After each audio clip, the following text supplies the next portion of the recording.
ओम शांति। 12 फरवरी 2023 अव्यक्त बाप दादा के महावाक्य। ओरिजिनल डेट 16 दिसंबर 1993।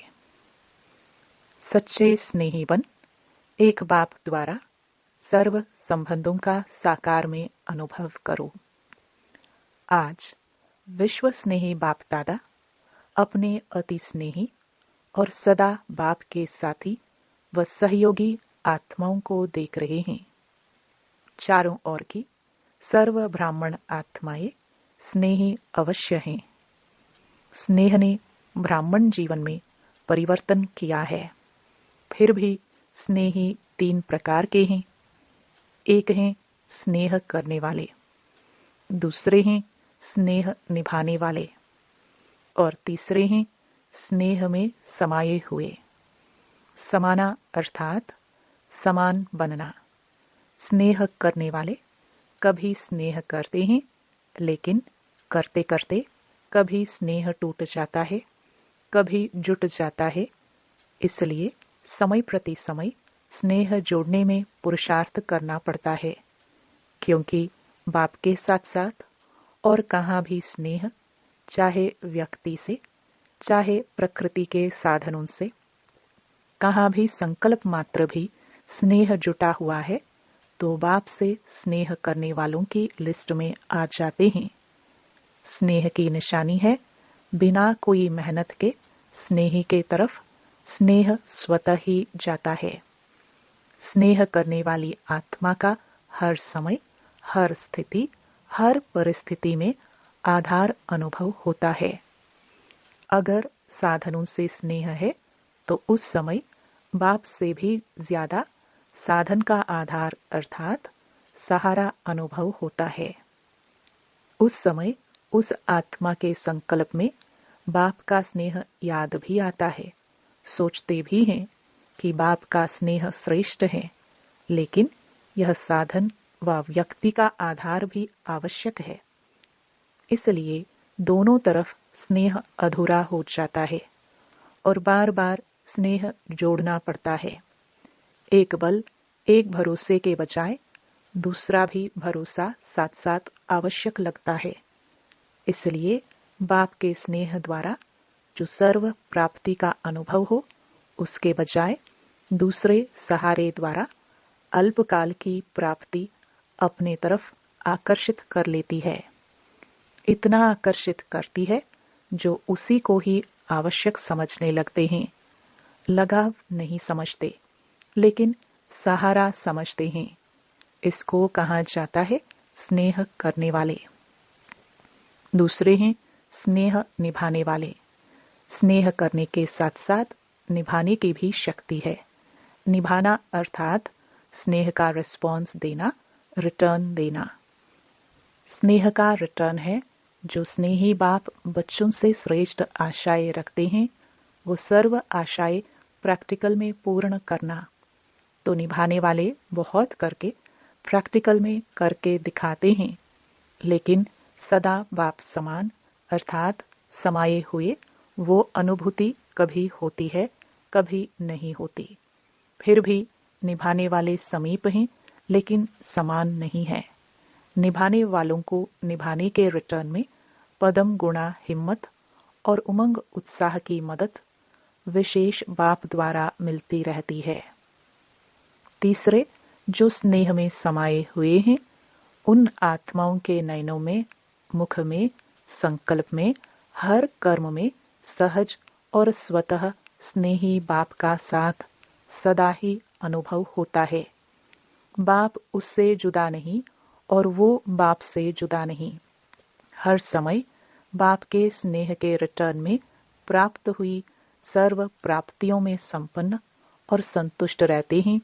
इसलिए और किसी भी प्रकार का सहारा उन्हों को आकर्षित नहीं कर सकता, क्योंकि कोई न कोई अल्पकाल की प्राप्ति की आवश्यकता किसी और को सहारा बनाती है, अर्थात संपूर्ण स्नेह में अंतर डालती है।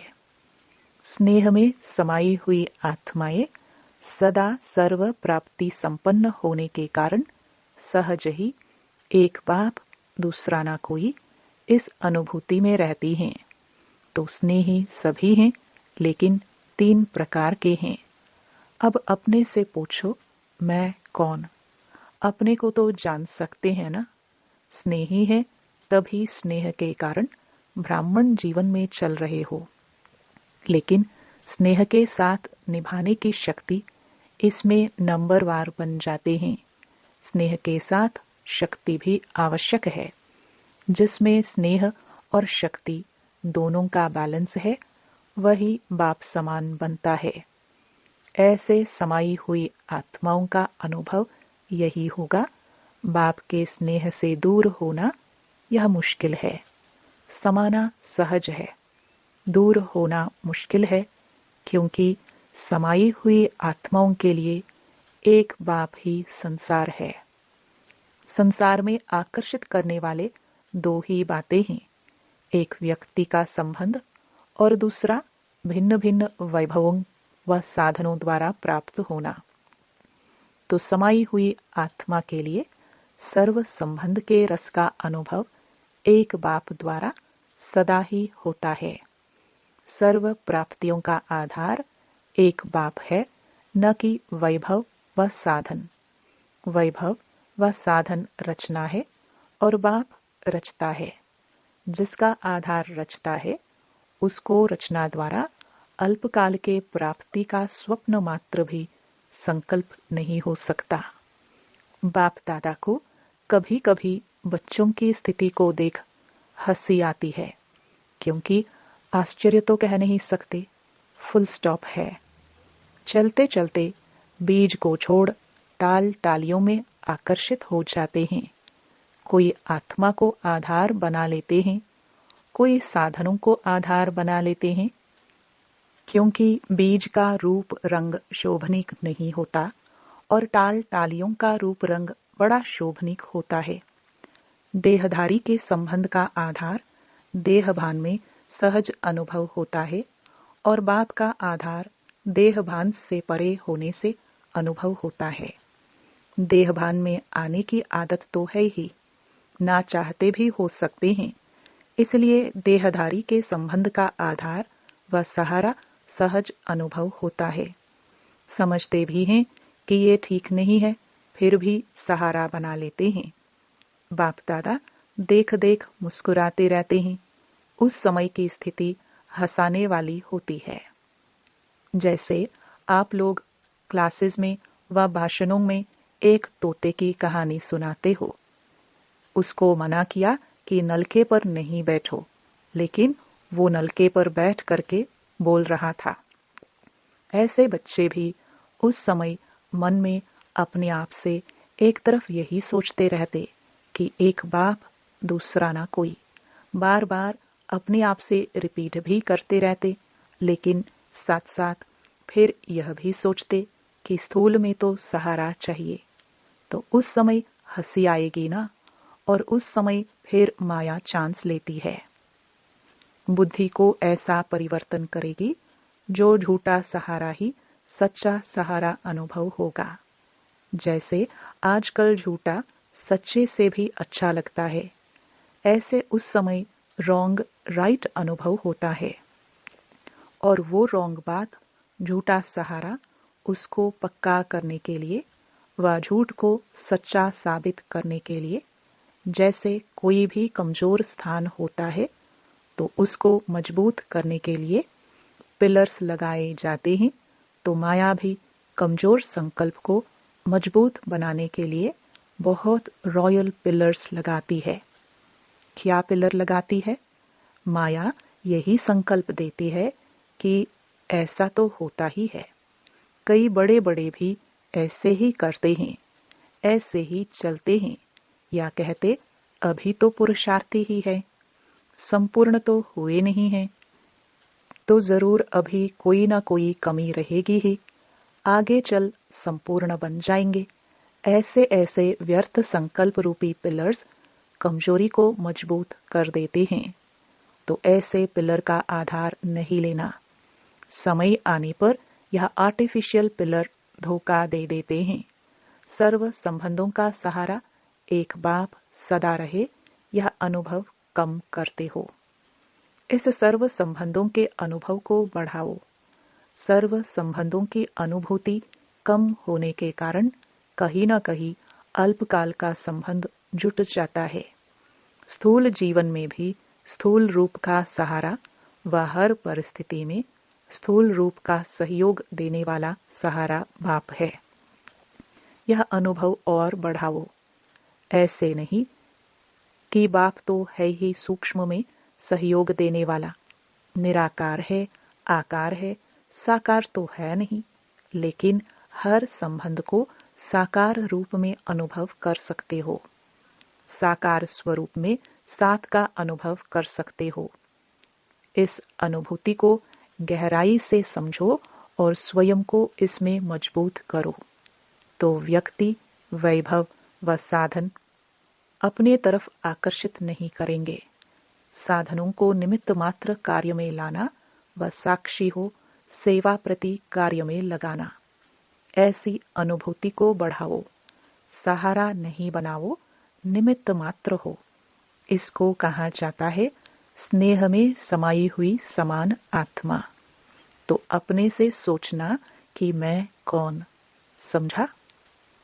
अच्छा, सदा स्नेह में समाये हुए समान आत्माओं को, सदा एक बाप से सर्व संबंध का अनुभव करने वाली आत्माओं को, सदा एक बाप को आधारमूर्त सच्चा सहारा अनुभव करने वाली आत्माओं को, सदा सर्व प्राप्ति रचता बाप द्वारा अनुभव करने वाली आत्माओं को, सदा सहज स्वतः एक बल एक भरोसा अनुभव करने वाली सच्चे स्नेही आत्माओं को बाप दादा का याद प्यार और नमस्ते। दादियों से मुलाकात। सदा समाये हुए हैं या याद करने की मेहनत करनी पड़ती है? सिवाय एक बाप के और कोई दिखाई नहीं देता। जब कहानियां सुनते हो तो हंसी आती है ना? कहानी जब तक चलती है तब तक समझ में नहीं आती, और जब कहानी समाप्त होती है तो सोचते हैं यह क्या हुआ, मैं थी या और कोई था, ऐसे भी सोचते हैं, क्योंकि उस समय परवश होते हैं ना। तो परवश को अपना होश नहीं होता है। जब अपना होश आता है तो फिर आगे बढ़ने का जोश भी आता है।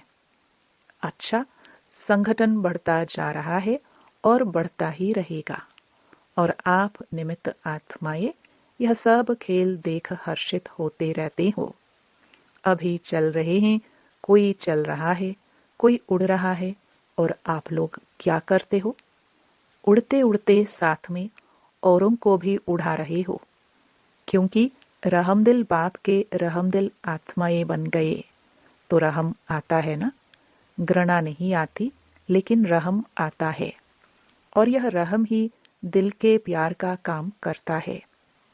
अच्छा, जो भी चल रहा है अच्छे ते अच्छा चल रहा है, अथकपन सेवा कर रहे हैं ना।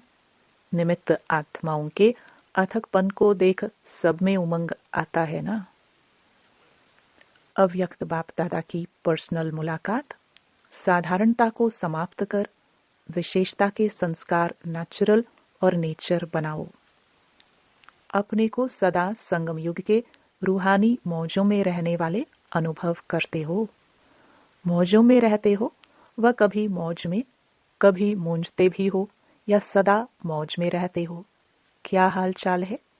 कभी कोई ऐसी परिस्थिति आ जाए व ऐसी कोई परीक्षा आ जाए तो मूंझते हो, थोड़े टाइम के लिए, और उस थोड़े टाइम में अगर आपको काल आ जाए तो फिर क्या होगा? अकाले मृत्यु का तो समय है ना। तो थोड़ा समय भी अगर मौज के बजाय मूंझते हैं और उस समय अंतिम घड़ी हो जाए तो अंतमति सोगति क्या होगी? इसलिए सुनते रहते हो ना, सदा एवर रेडी। एवर रेडी का मतलब क्या है? क्या हर घड़ी ऐसे एवर रेडी हो? कोई भी समस्या संपूर्ण बनने में विघ्न रूप नहीं बने। अंत अच्छी तो भविष्य आदि भी अच्छा होता है। तो एवर रेडी का पाठ इसलिए पढ़ाया जा रहा है। ऐसे नहीं सोचो कि थोड़ा समय होता है, लेकिन थोड़ा समय भी 1 सेकंड भी धोखा दे सकता है। वैसे सोचते हैं ज्यादा टाइम नहीं चलता, ऐसा 2-4 मिनट चलता है, लेकिन 1 सेकंड भी धोखा देने वाला हो सकता है। तो मिनट की तो बात ही नहीं सोचो, क्योंकि सबसे वैल्यूएबल आत्माएं हो, अमूल्य हो। अमूल्य आत्माओं का कोई दुनिया वालों से मूल्य नहीं कर सकते। दुनिया वाले तो आप सबको साधारण समझेंगे, लेकिन आप साधारण नहीं हो, विशेष आत्माएं हो। विशेष आत्मा का अर्थ ही है जो भी कर्म करे, जो भी संकल्प करे, जो भी बोल बोले, वो हर बोल और हर संकल्प विशेष हैं, साधारण नहीं हो। समय भी साधारण रीति से नहीं जाए, हर सेकंड और हर संकल्प विशेष हो। इसको कहा जाता है विशेष आत्मा। तो विशेष करते करते साधारण नहीं हो जाए, ये चेक करो। कई ऐसे सोचते हैं कि कोई गलती नहीं की, कोई पाप कर्म नहीं किया, कोई वाणी से भी ऐसा उल्टा सुल्टा शब्द नहीं बोला, लेकिन भविष्य और वर्तमान श्रेष्ठ बनाया।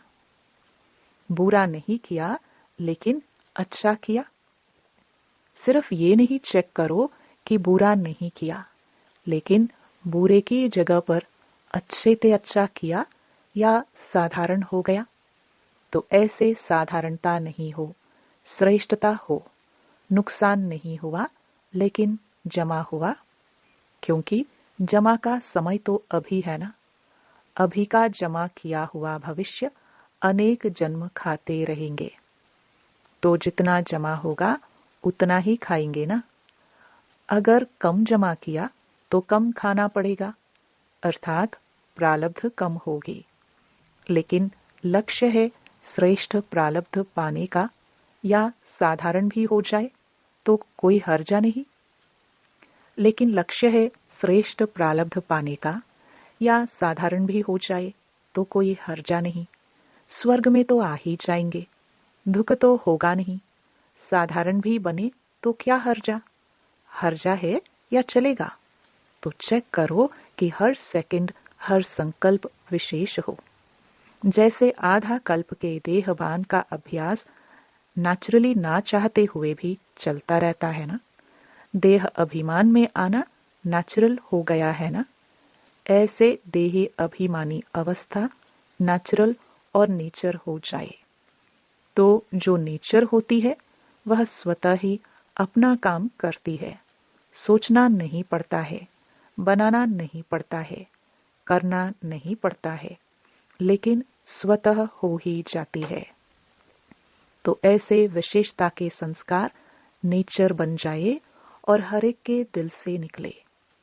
ऐसे नहीं कि मेरी नेचर यह है, मेरी नेचर यह है नहीं। हर एक के मुख से, मन से यही निकले कि मेरी नेचर है ही विशेष आत्मा के विशेषता की। तो ऐसे है या मेहनत करनी पड़ती है? जो नेचर होती है उसमें मेहनत नहीं होती। किसी की नेचर रमणीक है तो स्वतः ही रमणीकता चलती रहती है ना। उसको पता भी नहीं पड़ेगा कि मैंने क्या किया। कोई कहेगा तो भी कहेंगे कि मैं क्या करूं, मेरी नेचर है। तो विशेषता की भी ऐसी नेचर हो जाए। कोई पूछे आपकी नेचर क्या है, तो सबके दिल से निकले कि हमारी नेचर है ही विशेषता की। साधारण कर्म की समाप्ति हो गई, क्योंकि मरजीवा हो गए ना, तो साधारणता से मर गए। विशेषता में जी रहे हैं, माना नया जन्म हो गया। तो साधारणता पास्ट जन्म के नेचर है, अभी की नहीं, क्योंकि नया जन्म ले लिया। तो नए जन्म की नेचर विशेषता है। ऐसे अनुभव हो तो अभी क्या करेंगे? साधारणता की समाप्ति। संकल्प में भी साधारणता नहीं। माताएं मौज में रहती हो, कितना भी कोई मुंझाने की कोशिश करे, लेकिन आप मौज में रहो। मुंझाने वाला मूंझ जाए, लेकिन आप नहीं मूंझो। क्योंकि अज्ञानियों का काम है मुंझाना और ज्ञानियों का काम है मौज में रहना। तो वो अपना काम करे और आप अपना काम करो। सदा मौज का अनुभव करो, तब तो फलक से कह सकेंगे। होंगे तब ही तो कह सकेंगे ना। जो होगा नहीं तो कह भी नहीं सकता। चैलेंज कर सकते हो, हम मूंझने वाले नहीं हैं, क्योंकि विशेष आत्माएं हैं। क्या याद रखेंगे? मौज में रहने वाली विशेष आत्मा है। ऐसी हिम्मत वाले हो ना। हिम्मत वालों को मदद स्वतः ही मिलती है। अच्छा, वरदान। सहज विधि द्वारा विधाता को अपना बनाने वाले सर्व भाग्य के खजानों से भरपूर भव। भाग्य विधाता को अपना बनाने की विधि है बाप और दादा दोनों के साथ संबंध। कई बच्चे कहते हैं, हमारा तो डायरेक्ट निराकार से कनेक्शन है। साकार ने भी तो निराकार से पाया, हम भी उनसे सब कुछ पालेंगे। लेकिन यह खंडित चाबी है। सिवाय ब्रह्मा कुमार कुमारी बनने के भाग्य बन नहीं सकता। साकार के बिना सर्व भाग्य के भंडारे का मालिक बन नहीं सकते, क्योंकि भाग्य विधाता भाग्य बांटते ही हैं ब्रह्मा द्वारा। तो विधि को जानकर सर्व भाग्य के खजानों से भरपूर बनो। स्लोगन। स्वयं से, सेवा से, सर्व से संतुष्टता का सर्टिफिकेट लो, तब सिद्धि स्वरूप बनेंगे। ओम शांति।